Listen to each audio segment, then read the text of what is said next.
Welcome back. You are still watching Technovation. Remember that today we are focusing on how artificial intelligence is being used to revolutionize the health industry.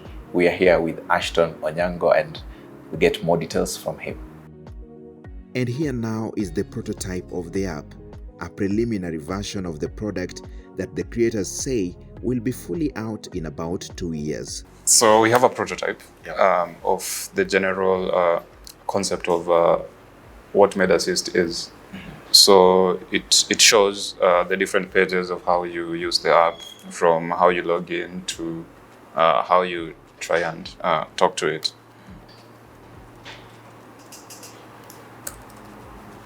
So that's MedAssist. Of course, that's the first page. You are prompted to create an account, of course. Okay. And once you've created an account, you log into the platform. You give it your details. So I'll need a username, I'll need a password. Yeah. And then I log in. And then you log into the platform. Okay. If you input a wrong password, it of course prompts you to put a stronger or a better password that's more accurate. Okay. So this is our Karim who logged in, and the password, and then they verify the identity. So, we are dealing with patients' medical information, okay. So we consider privacy. Mm-hmm. So we have different levels of authentication and security to verify your identity. So here, Karim has logged in, and they can subscribe right away, or they can just start using the platform without having to pay just yet. So I think something that I've noticed here is the fact that it is my own account, which means that even my medical history is here. So that's the beauty of it. We are trying to have a situation where the AI can remember from the last time you talked to it whether you got better or not, or you're getting worse, and then it can follow up. So that's where a doctor can follow up with you. So the doctor doesn't have to, the AI can follow up with you without the intervention of the doctor. So until the situation is dire, and then you need intervention by a professional, that's when it can now refer you to a doctor again. So here, this is a classic case of, this is a radiologist who was using it in this particular case. So hi, what can I do for you? Start chatting with me. So you greet it and you log in. Then you give it information. So what are you suffering from, or what would you like to know, or what would you like me to help you with? So the radiologist uploaded the radiologist had just taken a scan of somebody's chest, a patient's chest, and what they usually do is they do a report on that radiology image, which says this is patient so and so, this is their age, these are their demography, and then this is the interpretation. There's a lung abscess, maybe there's an inflammation in their lung. Like, that's the interpretation of the report. So in this case, the radiologist is asking the app, or is chatting with it and saying, is pulmonary edema present in this image? So pulmonary edema is one of the respiratory problems affecting the tract, including the lungs. So he says yes. The model says yes, it's present. And then he asks, where is pulmonary edema present? He wants to know where it is exactly. It says bilateral. So this is this is technical because it's talking to a radiologist. If it's a normal person, it will ask you normal questions. Okay. Yeah, so it understands context and the person who is talking to it. And then he asks, what is the severity of pulmonary edema if present? It says mild. It helps with generating accurate reports for the radiological images, so that we avoid the case of misinterpretation, which leads to misdiagnosis and ultimately fatalities from cases which are very simple and can be avoided. Okay. Yeah. So that is it. So that is basically it. Okay. So I'm still building on it as we go. It's a gradual process, as I said. It's not done yet. I think I'll be updating you as we go by. This product targets nearly 200,000 medical practitioners in Kenya and a population that has crossed the 50 million mark as per 2019 population census. How will it capture the market when it finally rolls out? Then, there is always the funding question. We are working on the MVP right now, but soon you'll start seeing a lot of it on on the media platforms, especially Twitter. Mostly Twitter, and of course LinkedIn. You'll see a lot of publicizing of what we do and what the app does. So you might even get not access to the full app itself, but we'll set up sort of APIs, web apps, which are smaller versions of it, which you can interact with for just specific areas. So maybe you just want to chat with it about a particular condition. So we can train the model on just that particular condition, and then that can be like a test, a way to just test how people react to it, how people will embrace it, how people will respond to it, and the feedback people will give. And then from there, we can see how we can actually factor that into the actual MVP, the product. Okay, you just meant to ask what is MVP for maybe probably somebody watching this. All right. And understand what MVP means. Sorry. So the MVP is the minimal viable product. I just realized I've been talking too much tech, and so this is the first product we'll have that can be used by somebody, a user, and can be used to test the effectiveness of the models or the app itself. So how the app performs, how the patients interact with it. The MVP is what will enable us to do this. So it is the first version, let's say the beta version of this product, something a user can use, and then we can build upon that to implement their feedback and anything they wish to change on the platform is usually like implemented after the MVP is out. Okay, and once you've developed the platform, I understand getting it into the market, getting people, onboarding people onto the app, and all those things, the marketing part you are talking about, all this will need some oiling for this engine to start running. Right. And this is in terms of funding.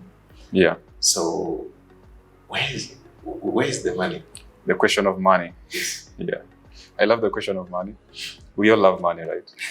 Money makes things happen. Money is not evil, right? Yeah. If you have money right now, you could like build this in a day, or not a day probably, but in a very short time and roll it out. But not to say that it's a constraint. It's all a process. It's a gradual process, and we learn along the way.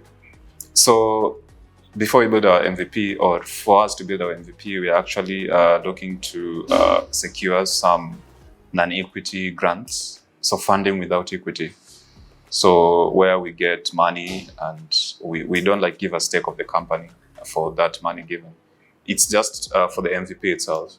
Then when we are focusing on refining the product for the actual market, that's what we think of having investors on board in terms of equity and also non-equity loans from other funding sources. Okay. So either way, we are also looking for funding to help realize this product. Kenya's startup space is promising without a doubt.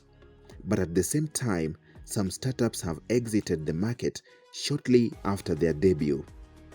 What's the game plan for MedAssist? There are usually very many hurdles, but that is not the problem.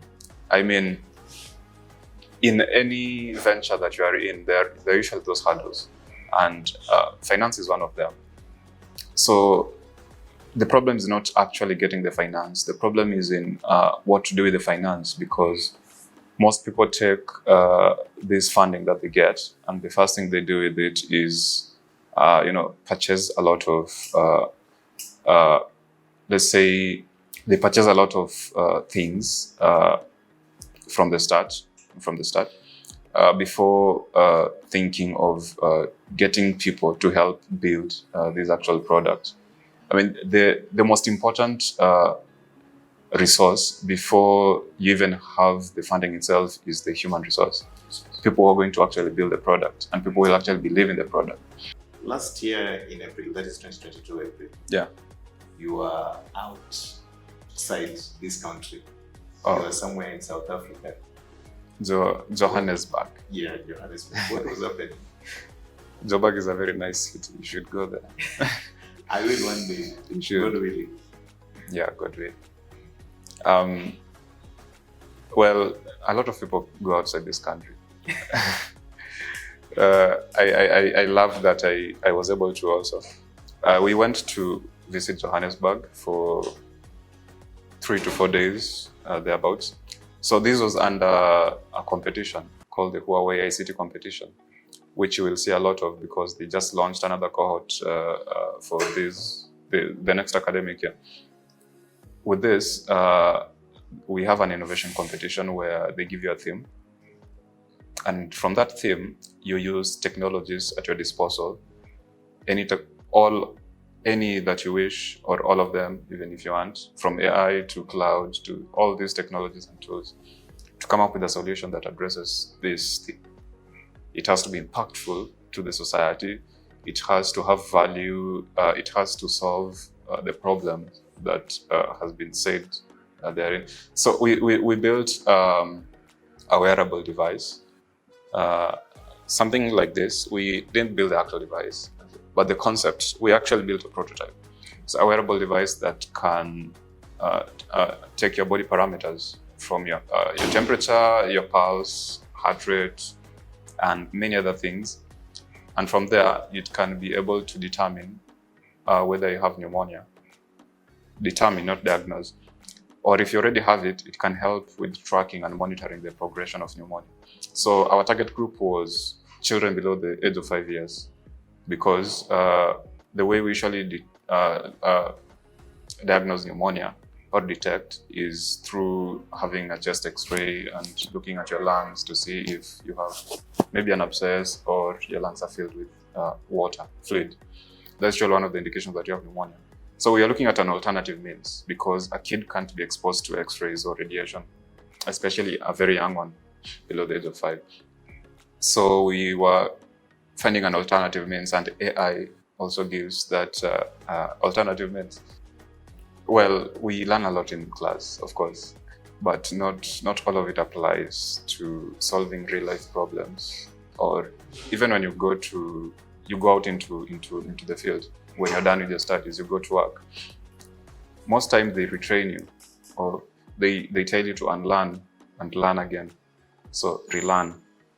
So there are a lot of things we learn in school that we don't use in our actual careers, but they're useful, mind you, because they give you context into the broader the broader context of things.